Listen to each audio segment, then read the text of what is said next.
કચ્છની જીવાદોરી સમાન નર્મદા યોજનાની કચ્છ બ્રાન્ચ કેનાલ કે જે બનાસકાંઠાના જ્યારે સલીમગઢથી કચ્છ જિલ્લામાં રણ વિસ્તારની કેનાલમાં થઈ પ્રવેશ કરી રહી છે, ત્યારે નર્મદા યોજનાના દ્વારા કચ્છ કેનાલમાં અનેક જગ્યાએ રિપેરિંગ કામ કરવાનું હોય તે માટે અંદાજે જ્યારે 2 થી 2.5 મહિના સુધી બંધ કરવામાં આવી છે।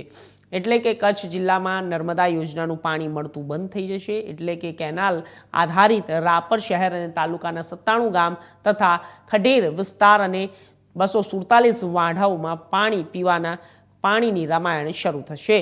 તો જ્યારે કચ્છ જિલ્લામાં થતા રાપર તાલુકામાં માળિયા સામખિયાવાડી પાઇપલાઇન દ્વારા પાણી વિતરણ કરવામાં આવશે, જેમાં અપૂરતા પ્રમાણમાં પાણી આવે અને કચ્છ તરફ તથા રાપર તાલુકામાં આવતી પાઇપલાઇનમાં અનેક સ્થળોએ કંપનીઓ તથા હાઈવે, હોટલ, ફાર્મ હાઉસમાં પાણી ચોરી થાય છે।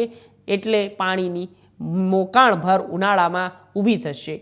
તો ખેડૂતો એ ઉનાળામાં પશુઓ માટે ઘાસચારો વાવ્યો અને મુશ્કેલી પડે તેમ છે। તો નર્મદા યોજના દ્વારા રાપર તાલુકામાં સુઈ ફતેહગઢ ડેમ ભરવામાં આવ્યા છે। તો તે રાપર શહેર માટે નગાસર તળાવ ભરવામાં આવેલ છે, જેમાં પાણી 15-20 દિવસ ચાલે તેમ છે। એટલે આવતા 2-2.5 મહિના સુધી પાણીની જ્યારે સમસ્યા જોવા મળે તો નવાઈની વાત નથી।